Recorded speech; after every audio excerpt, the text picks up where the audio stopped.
moment-là, mais tout d'un coup, il y a 2 poids 2 mesures. C'est ça. Là, ah bah tiens, il fuit, il a peur, monsieur Nolot. Mais non, pas du tout, c'est grâce à cause de moi, c'est moi qui lui ai demandé de partir. Parce qu'il a peur, il a peur de rien du tout. Je sais pas, il aime pas m'affronter, apparemment sur Twitter, il se prend des raclées à chaque fois qu'il m'envoie un tweet. Pas du tout.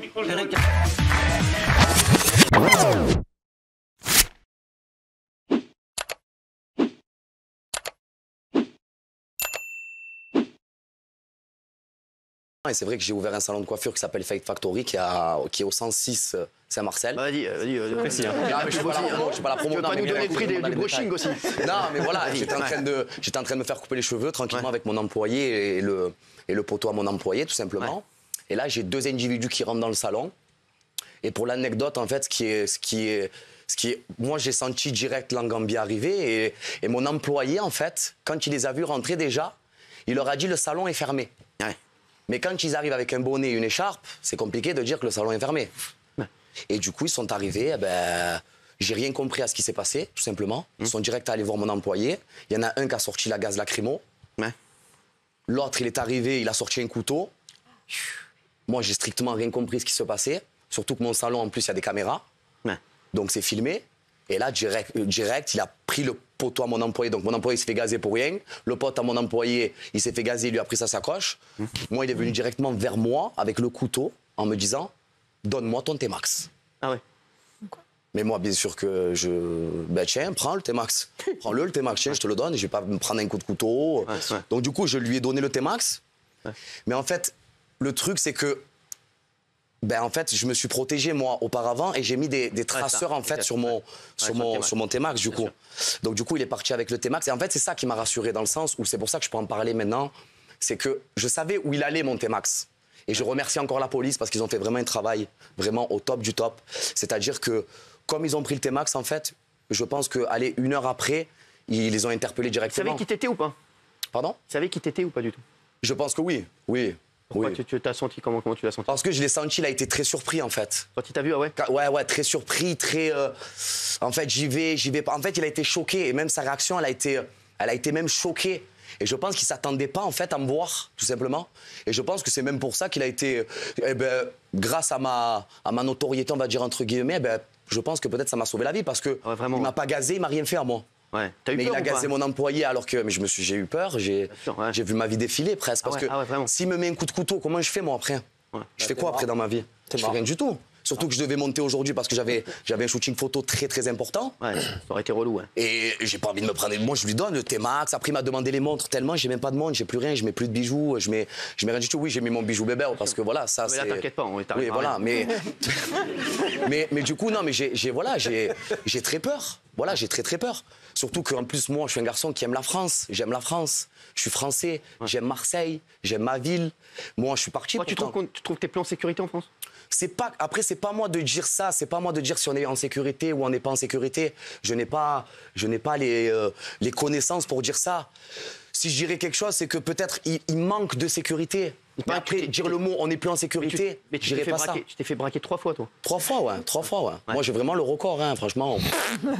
Niveau record, on est... franchement, premier braquage, c'était il y a 3 ans, 4 ans, c'était avec mon ex. Ouais. Carrément, ils sont rentrés chez moi. Ouais. Ils sont rentrés chez moi et tellement, et à l'époque, moi j'habitais avec Paga. Ouais, d'accord. Que tu connais très bien, je pense. Bien sûr, bah oui, je t'adore. Et j'habitais avec lui et tellement que moi, dans ma tête, je me disais, mais c'est mon collègue qui rentre en fait. Et j'ai même pas calculé. Ouais. Donc je me suis remis sur l'autre côté. Sauf qu'une minute après, mais j'ai rien compris. Ouais. Je me suis réveillé, j'avais une main gantée là et un calibre là. Ah ouais. Tellement je l'ai regardé, mais j'ai, frère, carrément, c'est GTA. GTA, carrément, comme dans les films. Ouais. Comme dans les films. Maintenant, je peux en parler parce que ça fait un moment et je suis content et je suis fier d'en parler. Pas, je suis fier dans le sens. Et c'était quoi la deuxième fois?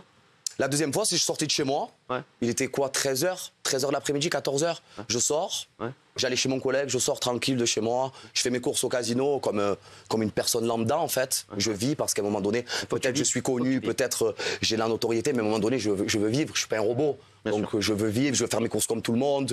Moi, j'aime faire ça, en fait. Et le problème, c'est que j'ai pris mon scooter, ils m'ont coupé la route carrément, ils sont sortis calibrés.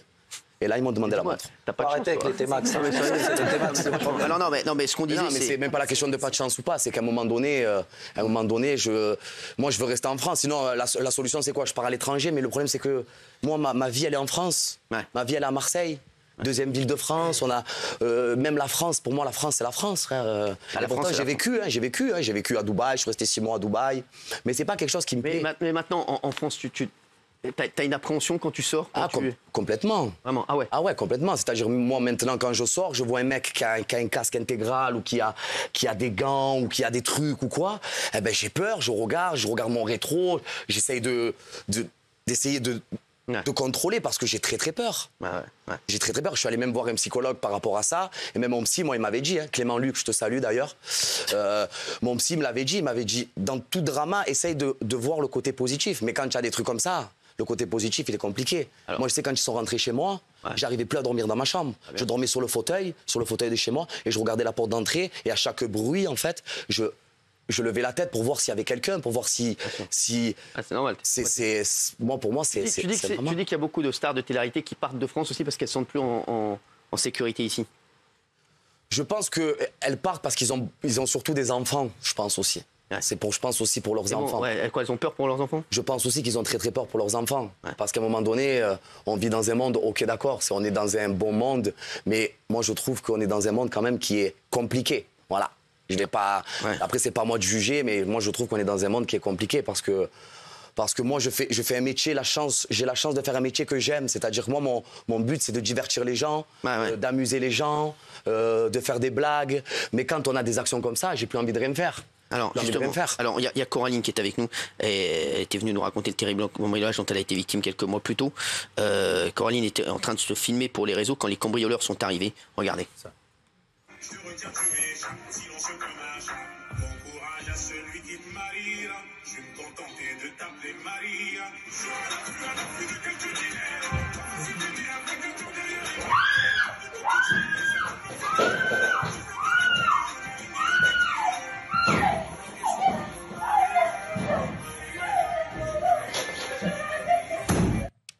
Alors merci Coraline d'être avec nous. Donc un homme sonne à votre porte, vous agresse violemment.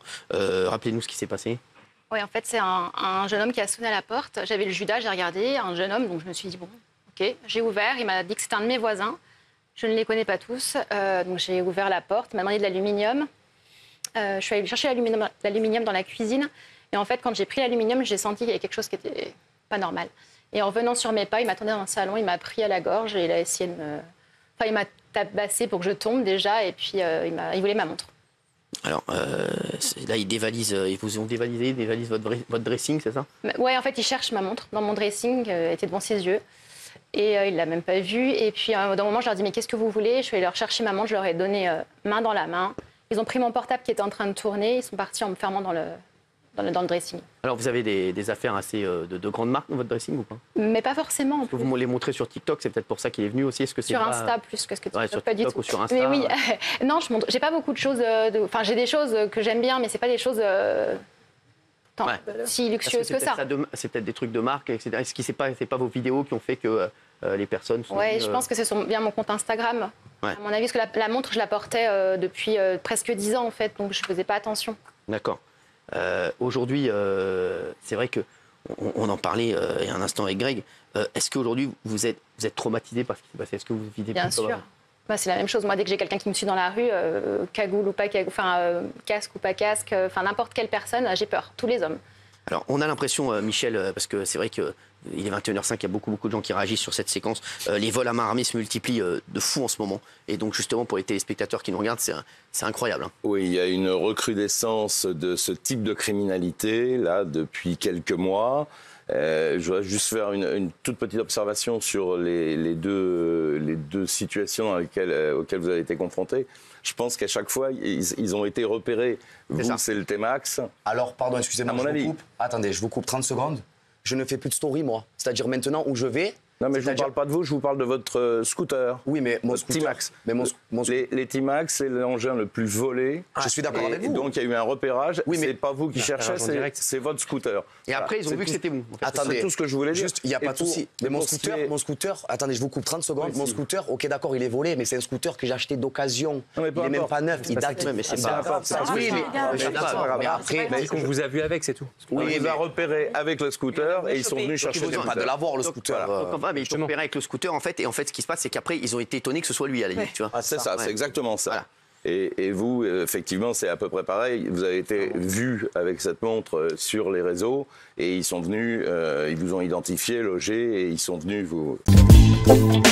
Et pour revenir à la base de l'émission d'hier, dont j'ai vu toute la séquence en intégralité, en fait, c'est ce que Géraldine sait faire de mieux, c'est-à-dire détourner... Non, mais il faut rendre à César, voilà. Cyril parlait des gens qui se posaient des questions.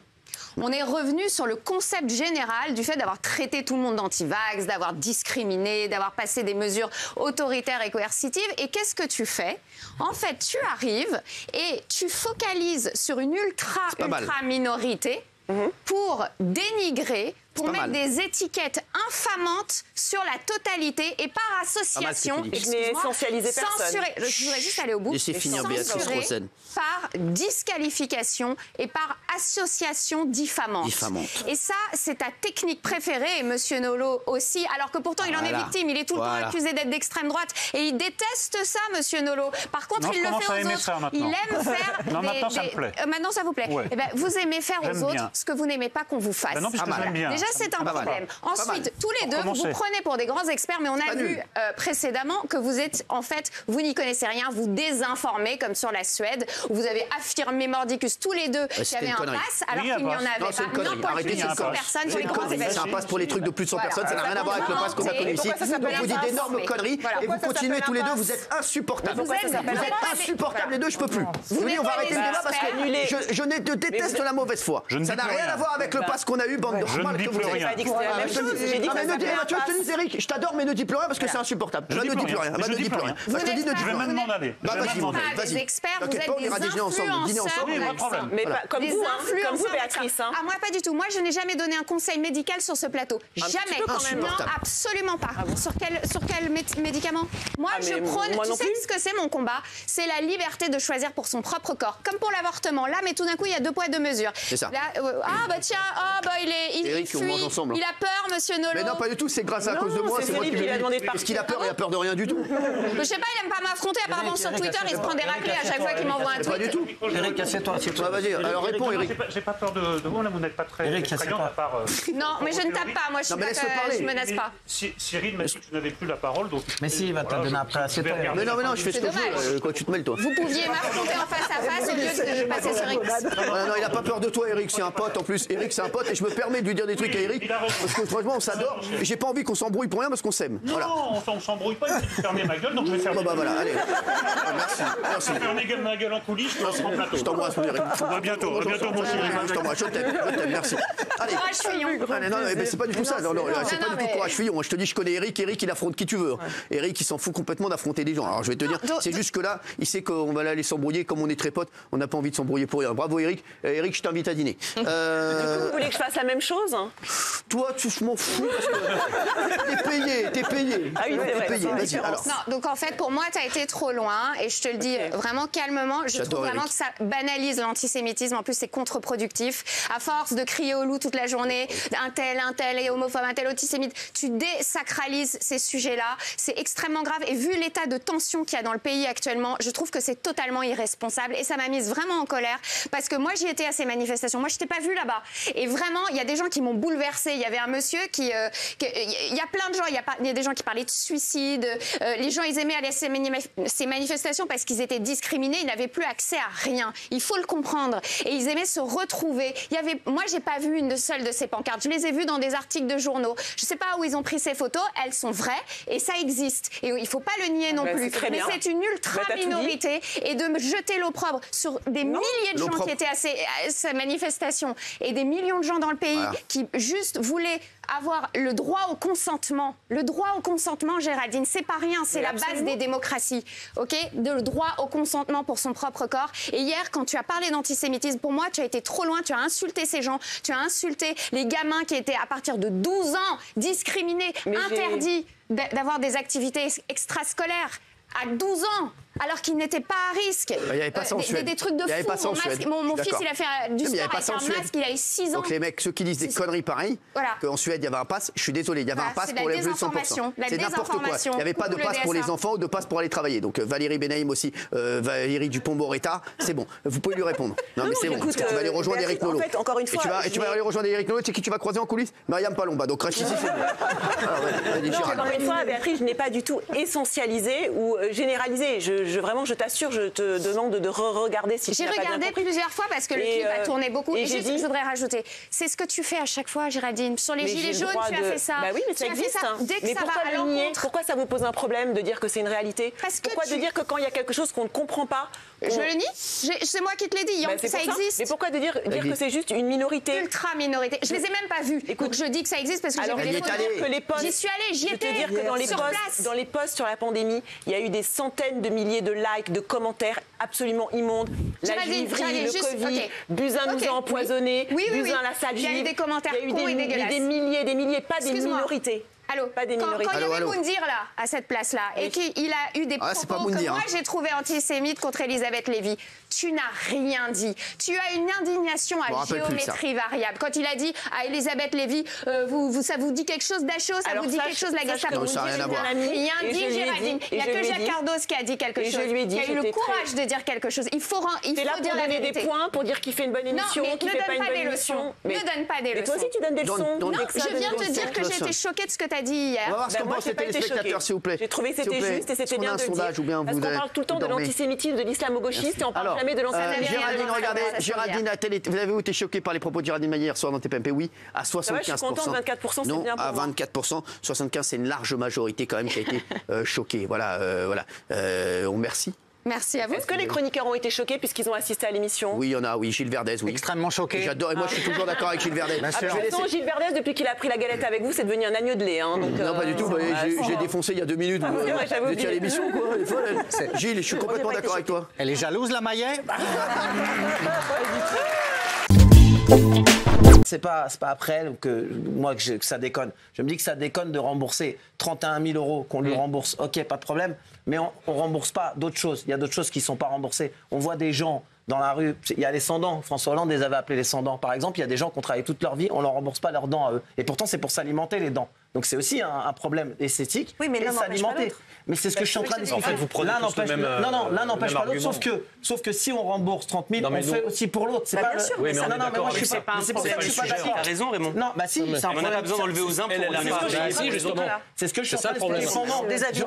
Moi, ce que j'entends, c'est qu'on donne tout le temps aux gens, et je ne parle pas pour elle, on a souvent tendance à donner aux gens qui ne travaillent pas, qui ne montrent pas de bons messages, et on sacrifie toujours les gens qui bossent. Quelqu'un qui bosse, qui doit se faire rembourser ses frais médicaux, on lui dit si tu n'as pas de mutuelle, c'est mort pour toi, on te rembourse pas. T'imagines avec les 8 milliards, de fraude, ce qu'on ferait? D'accord, mais je il n'y a pas d'autre sujet que de s'attaquer aux personnes.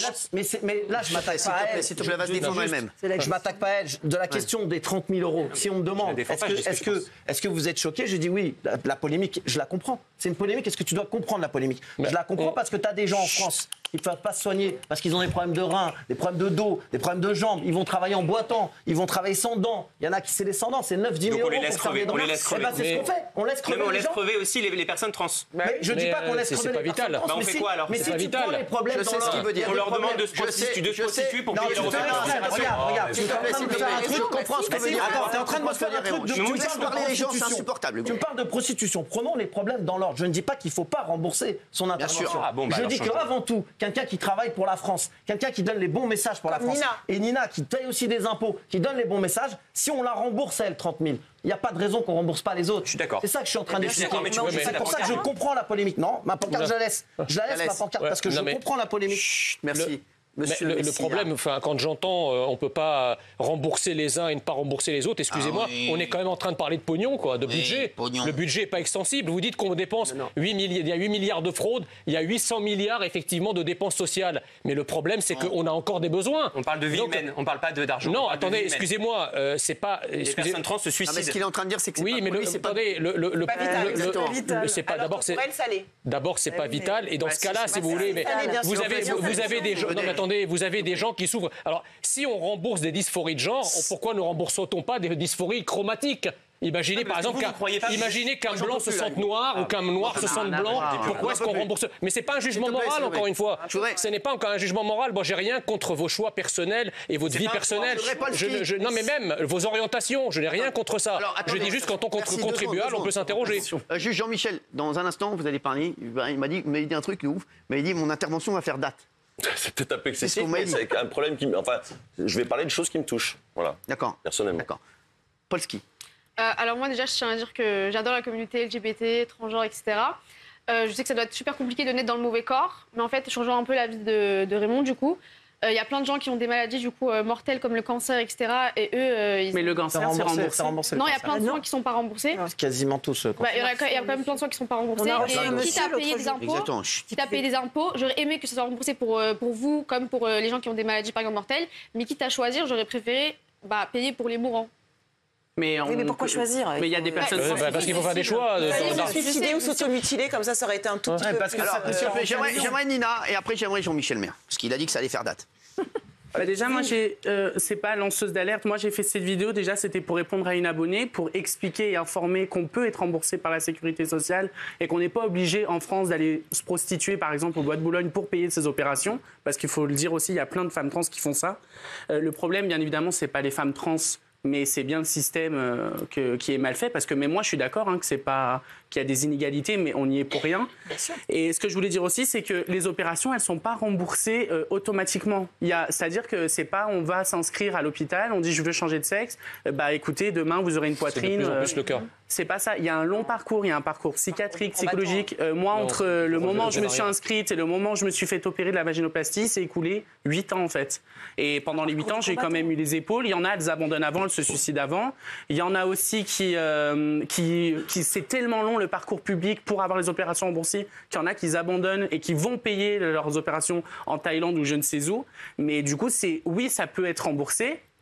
Mais ça se fait pas comme ça, quoi. Donc c'est pas un choix, monsieur Messier. Alors, il y a des gens qui disent, et voilà, c'est ça, c'est la grande question. Il y a des gens qui disent le cancer n'est pas un choix. Par contre, c'est beaucoup moins un choix. C'est ce qu'ils disent. C'est ce qu'ils disent sur les réseaux. Toutes les personnes qui ont le cancer que je connais, elles ont été remboursées à 100%. Non, mais c'est ce qu'elles disent. Elles disent le cancer n'est pas un choix. Il y a beaucoup de gens qui disent que c'est scandaleux sur les réseaux. Jean-Michel. Oui, déjà, je redis à Hugo qui disait que c'était peanuts, c'était tellement peu de personnes, c'était pas important. En 10 ans, ça a été multiplié par 10 le nombre de personnes qui veulent changer. Donc c'est un problème qui prend de l'ampleur, même si c'est encore... Multiplié par 3 entre 2011 et aujourd'hui. Mais moi, je trouve que c'est quand même... exagérer les chiffres. C'est une question de priorité. Dans un monde idéal, évidemment, que quelqu'un qui veut soit aidé pour changer de sexe, j'ai aucun problème. Sauf qu'il y a des priorités. Et aujourd'hui, les priorités, pour moi, elles ne sont pas là. J'ai deux exemples qui... je vais te dire pourquoi non. On est une société moderne, c'est important, la santé mentale. Bien sûr. Vas-y, Jean-Michel, parce que tu as dit que ton intervention allait faire date. Pour l'instant, on voit pas. Deux sujets qui m'ont touché personnellement. Voilà, j'ai grandi à Épinal. Mon ami d'enfance, j'ai 3 amis d'enfance. L'un est mort la nuit du Nouvel An. Voilà, il a fait un infarctus. Il a appelé les secours. Les secours voulaient venir, faute de moyens. Il n'y avait pas assez d'ambulance. Ils ont fait patienter. Il est mort, il est décédé cette nuit-là du 31 décembre. Voilà, ça m'a beaucoup peiné. 5 jours après, la mère de mon deuxième confrère d'enfance glisse sur une plaque de verglas à Épinal dans les Vosges. Commotion cérébrale, elle est transportée à l'hôpital. Faute de moyens toujours, on l'a fait patienter sur un lit dans le couloir d'hôpital pendant 5 heures. Au moment où on fait enfin le scanner, il est trop tard pour l'opérer, elle décède 1 heure après. Donc je suis désolé, donc que les opérations soient importantes pour vous, je suis d'accord, mais il y a des gens qui souffrent d'Alzheimer ne sont pas remboursés. Alzheimer, c'est aussi une priorité pour beaucoup de familles. Ça concerne énormément de gens en France. C'est une énorme priorité. Énormément, c'est une très grosse priorité. Et deuxièmement, l'argument que c'est très... Il y a 20 à 40% des gens qui changent de sexe par les plus jeunes, qui veulent rechanger dans le sens après. Ils donnent des faux. Si, chez les plus jeunes, 20 à 40%. C'est 3,5% qui sur l'ensemble. Et la plupart du temps, c'est à cause de la pression sur l'ensemble. Ils ont du mal à vivre leur sur l'ensemble. Il y a 20%. Je vais vous dire le gros problème. Je vais vous dire le gros problème. Et je le dis devant toi, Nina. Le gros problème, et je vois les réactions sur les réseaux. Le point névralgique de cette affaire, c'est que pour les gens, ils pensent que c'est un caprice. Je te le dis. Pas prioritaire. Ils se disent pour eux, c'est pas prioritaire. Alzheimer, oui, c'est prioritaire. Et en fait, c'est ça l'histoire. Oui. Je te jure. Et c'est pour ça que les gens. Tu vas voir le sondage. Je pense que le sondage, je pense que le sondage, il est écrasant. Voilà. C'est scandaleux. 92% des gens. Mais après, il faut pas hiérarchiser. Non, mais on est d'accord. Oui, mais c'est ce que tu disais. Tu disais que c'est pas un choix. Mais pour la plupart des gens, Et on peut, et voilà, et la plupart des gens, je comprends les gens qui comprennent pas parce qu'il faut le vivre. Et les gens disent, les gens harceler, hein. Faut pas l'harceler, la menacer. C'est pas non plus aux personnes trans de supporter les inégalités en matière de traitement de santé. Moi, je trouve ça un peu fort. Je comprends, entendez-moi, Jean-Michel, mais enfin, je veux dire. Elle y est absolument pour rien. Oui, mais tu prends la problématique par ce côté-là. On va clôturer. J'ai juste posé une question là. Manque de moyens. Il y a une question de JM. Non mais vous dites que c'est pas un choix, donc on comprend que c'est une maladie ou un trouble. Mais le problème c'est que quand on dit que les transgenres ont une maladie ou un trouble, on les stigmatise. Donc on comprend pas très bien en fait. C'est pas une maladie. Soit c'est une maladie, c'est une maladie, et dans ce cas-là, cette maladie doit être diagnostiquée par un psychiatre. Donc vous devez passer chez un psychiatre. Or cette obligation, non mais en 2023, cette obligation a été levée. Oui. Donc en fait, c'est ça ce que je dénonce, c'est que d'un côté, on tend à normaliser le processus de changement de genre, et en même temps, on rembourse, on le rembourse au titre de la sécurité sociale, donc c'est contradictoire. À côté là, s'il vous plaît, regardez, j'ai pas dit un mot. Je vous dis ce que je lis. Non mais c'est bon, Jacques Cardot. Je vais vous dire, je voudrais m'adresser à Nina. Regardez Nina, il y a beaucoup de réactions comme celle que je vais vous lire. C'est à cause de cette femme. C'est à cause que la sécurité sociale ne rembourse pas assez le reste. Qu'est-ce que vous répondez aux gens qui disent ça? C'est ça, parce que c'est ça, c'est dur. C'est à cause de cette femme, pas du tout. Pas du tout. En fait, de pointer du doigt les personnes transgenres, c'est complètement injuste et c'est juste apparatiser la haine, ça fait rien d'autre. Parce que moi, j'y suis pour rien. Et en plus, comme on disait, la transidentité, ça représente un grain de sable dans le désert. Enfin, c'est rien par rapport à tout. La transphobie, est un banc de sable énorme. Parce que là, la vidéo, ce n'est pas une transphobie. En fait, ça va prendre du temps. Mais la vidéo, les gens ont besoin de temps pour s'habituer. Laissez parler Nina, elle est là pour ça. Laissez parler Nina. Nina, allez-y. La vidéo qu'on a partagée sur les réseaux sociaux depuis plusieurs jours, à part pour attiser la haine, parce qu'en fait, c'est pas de la politique, c'est rien de tout ça, c'est juste polémique. Moi, j'y suis absolument pour rien. Et même moi, je suis la première à dire que oui, il y a des choses qui ne sont pas normales. Il y a 30 ans, on aurait fait le même sondage. Est-ce que c'est un choix pour l'homosexualité? Il y aurait eu. Ça prend du temps. Ça va prendre du temps, mais ce qui est bien, c'est que tu continues à essayer. Oui. Et il faut pas lâcher. Et des gens comme Jean Messia, un jour, peut-être, comprendront que les gens de lui. Mais pas du tout, mais c'est arrêtez avec ces bêtises, je peux répondre. Moi, encore une fois, c'est pas un jugement moral que je porte. Moi, j'ai rien. Non, attends. Moi, j'ai rien contre vous et j'ai rien contre votre orientation sexuelle. Tout ça me va. Tout ça me va parfaitement. Moi, j'ai pas de problème avec votre. Vous dites orientation sexuelle. Ça n'a rien à voir. Bah si, parce que que une femme hétéro, je suis avec un homme. Mais attendez, vous souffrez d'une dysphorie de genre, oui ou non? Vous ne sentez pas en adéquation avec votre corps cérébral. Ce que je dis, c'est que moi, ce qui me choque, mais comme tous les Français, c'est que je suis contribuable. Je ne veux pas que notre argent serve à ça. Excusez-moi. Jean, je vais vous dire, regardez, je vais vous lire un autre tweet. Merci madame Benaïm. Je vais vous lire un autre tweet. En France, on ne rembourse pas les couches pour un parkinsonien en fauteuil roulant, mais on a des sous pour changer de sexe. Qu'est-ce que vous répondez à ça? Je réponds que toujours pareil, il ne faut pas hiérarchiser les souffrances et qu'encore une fois, j'y suis pour rien. Et qu'il y a des personnes trans aussi qui se suicident. On est en 2023, on est dans un pays développé, dans une société moderne et la santé mentale, ça doit être aussi... l'idéologie aussi, c'est une maladie idéologique.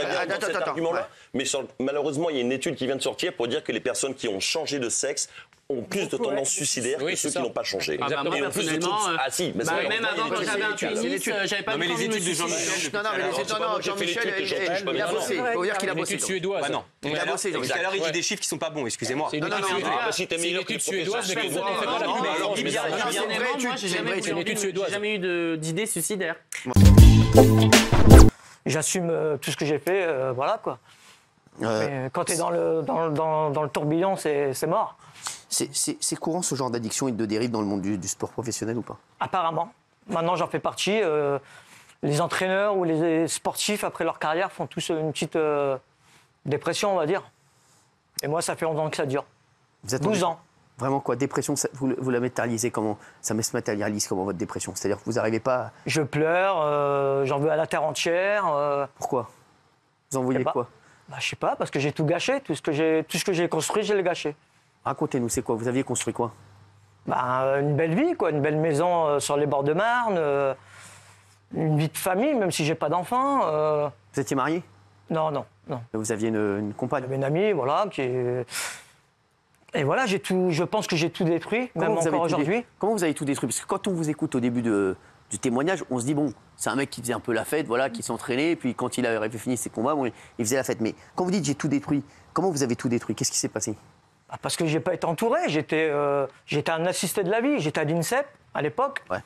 Centre d'entraînement. Voilà, t'as 16 ans, t'as mal aux cheveux, bah, tu vas chez le coiffeur en face, t'as mal au ventre, tu vas chez le médecin. Et après, tu te retrouves dans la vraie vie, comme j'appelle ça. À payer des factures, à payer un loyer. Et quand tu as de moins en moins les moyens, que tu gagnes plus d'argent. Voilà, moi, je suis fonctionnaire à la ville de Saint-Quentin. Vous faites quoi maintenant? Je suis ambassadeur des Jeux Olympiques pour la ville. D'accord. Donc, je me déplace dans les collèges, lycées. Et vous gagnez combien, vous, maintenant? Bah, non, on ne parle pas d'argent, j'aime pas ça. Mais je gagne, voilà, je suis fonctionnaire. Donc, voilà, quoi. C'est quoi? C'est 1 700 €. Alors, qu'est-ce qui a fait qu'aujourd'hui, vous dites que vous avez tout perdu? C'est quoi votre rapport aux femmes? Parce que je sais que... Non, mon rapport aux femmes, c'est que moi, je suis dans le... C'est tout ou rien. C'est j'aime ou j'aime pas, je fais ou je fais pas. Voilà, j'ai décidé de venir là, je viens là. D'accord. Vous voyez? J'aurais pu faire demi-tour avec mon frère, j'aurais dit ramène-moi. En fait, j'y vais pas. Je suis comme ça, je dois être bipolaire peut-être. C'était quoi vos addictions à part l'alcool? C'était que l'alcool. Alcool, alcool, alcool. Matin, midi, soir. Ouais. Matin, midi, soir. Déjà terrible. Je dormais alcool, je vivais alcool. Je mangeais pas pour avoir assez de place pour boire. Ah ouais? Ouais. J'étais à fond. Ouais, je fais tout, je fais rien. Je bois ou je bois pas. Donc aujourd'hui, je bois plus, c'est bon pour ma santé. Qu'est-ce qui a fait que vous avez arrêté? J'étais prêt. Il n'y a pas eu un déclic? Un déclic, voilà. J'aime ma famille, j'aime ma copine, que j'appelle mon assistante. J'aime mes parents, quoi. J'ai pas envie de partir avant eux. Ça doit lui faire plaisir, ouais. Que vous l'appeliez votre assistante. Non, mais c'est un terme. Ouais. Non, c'est notre code. Ah oui, c'est le terme, parce qu'elle l'aide beaucoup, je pense. À mettre beaucoup, et puis voilà. Ouais. On la laisse dans l'ombre. Aujourd'hui, vous avez pu mettre de l'argent de côté ou pas du tout? Non, j'avais une maison à 475 000 €. Ouais. Sur les bords de Marne. Bah voilà, quoi. Qu'est-ce qui a fait que vous avez dû la vendre? Parce que j'ai eu une séparation difficile et voilà, quoi. Elle a préféré racheter ma part. On était à deux dessus. D'accord. Et là, aujourd'hui, vous... De l'argent de la maison... On survit. Il vous reste quoi de l'argent de la maison? Ah, rien. C'est pas rien. Non, j'ai préféré les voitures et boire. C'est vrai? Ah ouais, Vraiment quoi, les voitures, vous faisiez... Ça fait rire, hein. Vous faisiez plaisir, les voitures? Ça, les voitures, vous faisiez plaisir? Non, mais c'est un délire. Je me gratifie, quoi. Ouais. Là, je suis là, je me gratifie. Bah oui. Je suis content, je bois plus. Tu m'invites. Boum. C'est ça. Bah ouais. Non, mais c'est fou parce que c'est vrai que... C'est drôle de... Enfin, c'est intéressant d'entendre le témoignage de Jérôme parce que c'est fou, parce que moi, voilà, on connaît tous. Et c'est vrai que nous, dans notre tête, on se dit, et je suis sûr que les téléspectateurs, c'est pareil, eux, ils ont une vie de fou, c'est incroyable, ils doivent prendre beaucoup d'argent et ils doivent être... Et aujourd'hui, toi, tu as la vie de... T'as la vie de... Voilà, t'as une vie... Non, mais je suis... Voilà, pas tous les jours, je sais que vous avez reçu... voilà, je suis pas dehors, j'ai un toit, j'ai un boulot, maintenant j'ai une stabilité. J'avais un problème, c'est l'alcool. Ouais. Et voilà, c'est une maladie, hein. C'est une maladie chronique, ça ne se soigne pas. Ouais. Ça se guérit pas. C'est-à-dire que demain, je peux rechuter. Ah vraiment, vous en avez conscience? Bah, il faut être... Pourquoi j'ai réussi dans le sport? Parce que je suis objectif, je suis entier. Ouais. Je me remets en question, je sais pourquoi je gagne, je sais pourquoi je perds. Ouais. Je sais pourquoi mon boss, il est gentil avec moi ou pas. Mais aujourd'hui, est-ce que vous essayez d'éviter complètement de voir des gens qui boivent à côté de vous? Du tout. Sortir ou... Non. Ah, du tout. Même quand il y a des gens qui boivent à côté de vous, même quand vous allez faire... Vous... Non. Ça vous fait rien? J'étais même déçu que dans la loge, il n'y ait pas de champagne. Non, c'est vrai? Il n'y a pas d'alcool. Juste pour pas le boire? Ouais, juste pour dire à mon frère, t'as vu, c'est de la merde, ça. Et vous dites que si vous rebuvez, vous mourrez? Non, mais ça, c'est une image. Il n'y a pas de médicaments qui font que tu bois, tu vas mourir. Enfin, ça serait trop bien et trop facile. Ouais. Si je rebois, ça veut dire que je sais que c'est la fin pour moi. Je ne pourrais pas me relever une deuxième fois. Vous avez peur? Dans les cannibaux, je serais mort. Vous avez peur? De reboire? Ouais. Non, j'ai peur de la vie surtout. J'ai peur de demain déjà. Mais de reboire, non? Non, ça c'est dans ma tête, c'est une conviction. Votre papa, vous dites que votre papa, il est parti parce qu'il était alcoolique, c'est ce que vous avez dit? Il était alcoolique, il était sous tutelle, il vivait à Nice. On l'a retrouvé devant sa chambre d'hôtel avec des bleus. Et j'avais plus trop de nouvelles parce que quand il m'appelait, c'était tout le temps pour me demander de l'argent. À un moment, je lui ai dit stop, prendre mes nouvelles d'abord. Et on l'a retrouvé comme ça. Après, on a fait une autopsie, on l'a remonté chez nous, dans le Nord, à Saint-Quentin. Et finalement, il avait le cancer du poumon. C'est ça qui vous a marqué aussi? Peut-être, je sais pas. Non, moi, je suis un effronté. Enfin, je suis handicapé, moi, déjà. J'ai le syndrome de Pôlande. C'est une maladie rare. Je serais une femme, j'aurais qu'un sein. J'ai qu'un pec, là. D'accord. Et je suis né avec une main de canard qui était collée. On m'a opéré 7 fois. Voilà. Champion de boxe. Hein, et j'étais, voilà, je suis pas. Je suis dans les valides. Non, mais votre histoire est folle. Pour ça, c'est une histoire incroyable. Ah, bah, je vais écrire un livre, un deuxième, parce que j'en ai déjà fait un. C'est vrai que son histoire est folle. Et c'est vrai que vous êtes handicapé. Ça, on ne dit pas. C'est vrai. Et il est champion, champion de boxe. Je sais que vous avez, financièrement, vous avez pris des crédits à la consommation. Ce que vous avez déclaré aussi. Ça, vous avez 30 000 euros de dette à peu près. C'est la facilité, voilà. Engrenage. C'est ça, 30 000 euros de dette. Comme ça, c'est le prix à payer pour mes conneries. C'est quoi vos conneries? D'avoir acheté des trucs qui me servaient à rien. C'est quoi ces trucs? Des conneries. Des quoi? Dites-moi. J'ai honte de le dire. Mais avec moi, il n'y a aucune honte. Je sais pas, des perroquets, des. Voilà. Quoi, vous avez fait un crédit pour acheter un perroquet? C'est cher. Ça vaut cher. C'est 10 000 balles. À quel moment vous dites je vais faire un crédit pour acheter un perroquet? C'est génial. Ça, c'est la maladie du mal-aimé. Vous avez dit je veux un perroquet? Acheter les gens. Ah ouais, un perroquet. Combien ça coûte un perroquet? Cher. Le Hararuna, il m'a coûté 2008. Et le Hara africain? Celui-là, il est resté à Bamako. Et puis, voilà, quoi, le gris du Gabon, c'est 2005. Ah ouais, et donc, Chihuahua. Et puis, vous n'aviez pas l'argent pour acheter un perroquet, vous avez acheté un perroquet pour les animaux. Ouais, je trichais un peu sur mes revenus de salaire, on va dire. Ah ouais? Auprès de qui? De Cofidis, CTLM, ou même la banque, la banque prête. Ouais. Et vous avez acheté quoi comme autre truc fou? Non, c'est bon.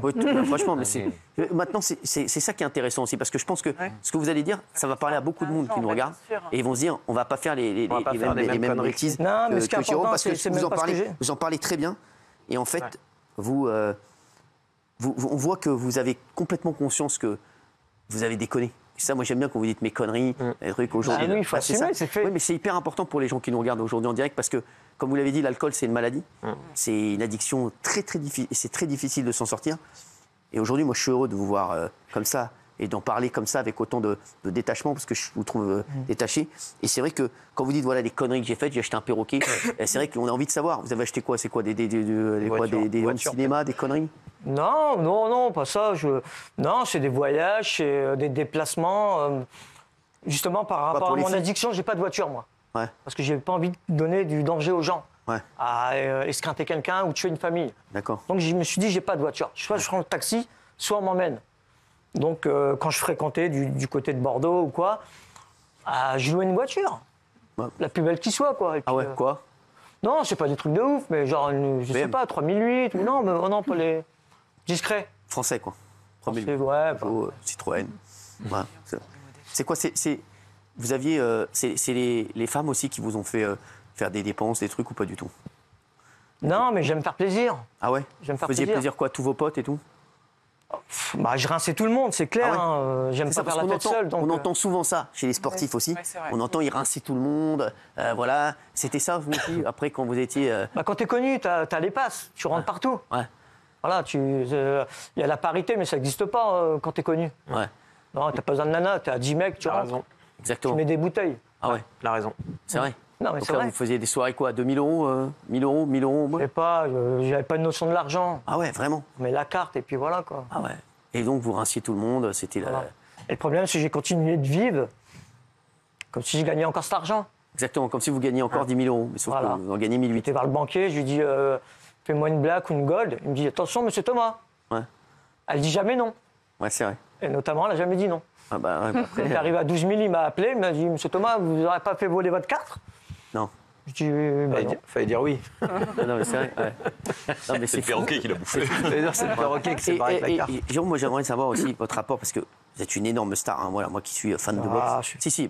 Ah bah oui. Un des plus gros champions français, je te le dis. T'es un des plus grands champions français, je connais bien la boxe, tu le sais, Gilles aussi est d'accord avec moi. Ça nous a fait rêver. T'as senti, comment c'est quoi le le changement avec tous les gens, parce que tu dois avoir plein de gens autour de toi.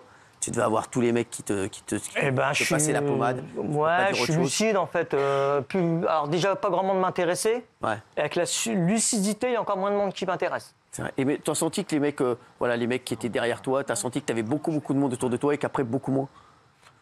C'est clair, maintenant tu vas. Moi, il faut que je vois du monde parce que je suis vachement dans la solitude. Ouais. Mais il faut que je vois du monde. Je suis seul, mais avec du monde. Ouais. Donc faut que je sorte. Si je reste chez moi, je suis pas bien. Ouais. Donc tu bois un Diabolo aux fraises, t'intéresses déjà moins de monde. Ah ouais. Donc t'as vite fait le tri en fait. Ouais, c'est ça. Et même les mecs que tu rinces plus, tout ça, tu les vois plus. Tous les mecs que tu rinçais à l'époque, tu les vois toujours ou pas? Ah mais moi, j'avais pas d'amis, j'en ai encore moins. Ah vraiment? Ouais. T'es entouré de qui aujourd'hui?